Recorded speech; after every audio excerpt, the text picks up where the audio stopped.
This news is funded by viewers like you. Please support our work at democracynow.org/give.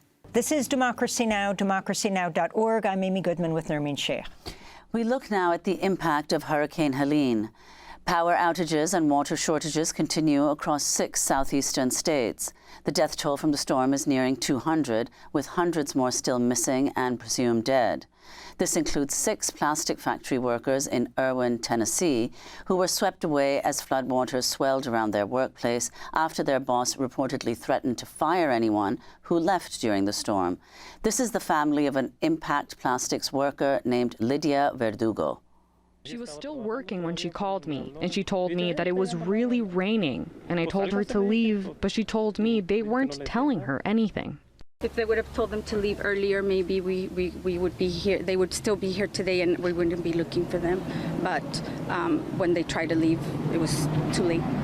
The Tennessee Bureau of Investigation's investigating how some workers said Impact Plastics threatened to fire anyone who left ahead of the storm. This is Robert Jarvis, one of the survivors. What would you say to the company? Why'd you make us work that day?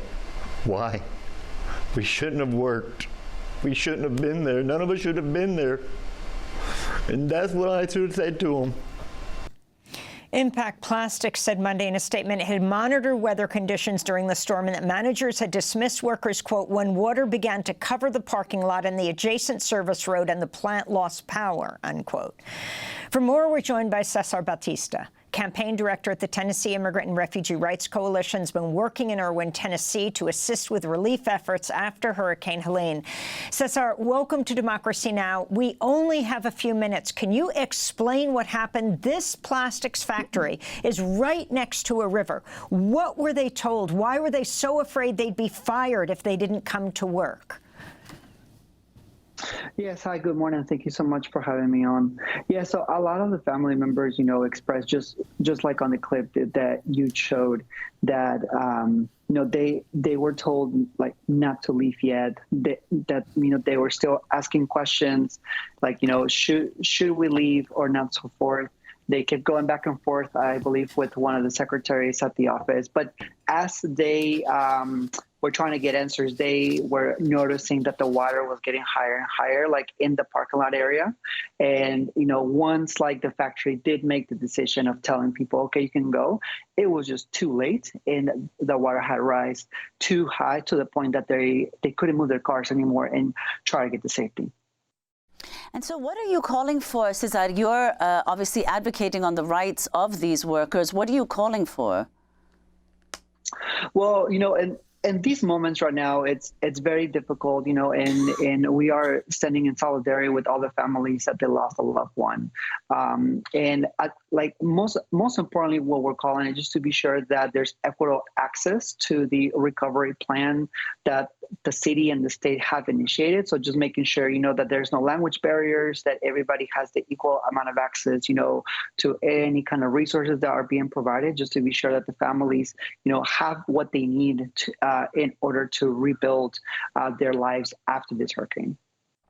So talk about how typical this was. Now, again, to emphasize, Impact Plastics said at no time were employees told they would be fired if they left the facility. But if you can overall talk about the fear of migrant workers, and also we're talking about a vast area of 6 states right now.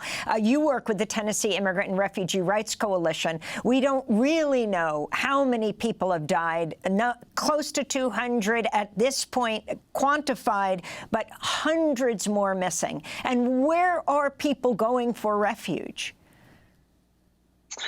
So here in Erwin, Tennessee, a lot of people right now have been going to the county high school for any kind of refuge or resources that they're looking for. That has been a great source. Also, the local church, one of the local churches, St. Michael, has been, just a great supporter for the community to gather, to mourn, to, just really process everything that has been happening. And so that has been, what where people have been going mainly, just to try to find some comfort and support with the community.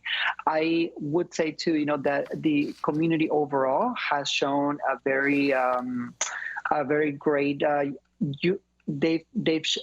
come up as a unified form, just like to really support each other and, just to keep each other together throughout this, tough process right now. And the understanding about climate change. For many immigrants, one of the reasons they came to this country fleeing the devastation of climate change in their country, and then dealing with it today here. All the reports are saying the intensification, the rapidity with which this storm intensified due to climate change. Right, and so with climate change, as we see this, this is starting to be more of a pattern now. Here in Tennessee, we had the hurricane, just a couple of days ago. Last December, we had a tornado go through Nashville, Tennessee, and then 2 years before that, there was another tornado. And so we've noticed that, this is starting to become a pattern.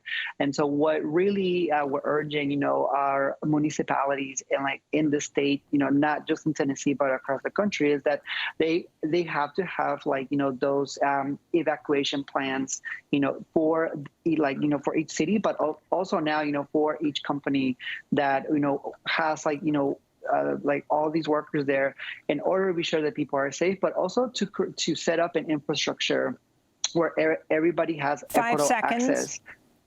Where everybody has equitable access, for Cesar the recovery. Bautista, we're going to have to leave it there. Democracy Now! Is funded by viewers like you.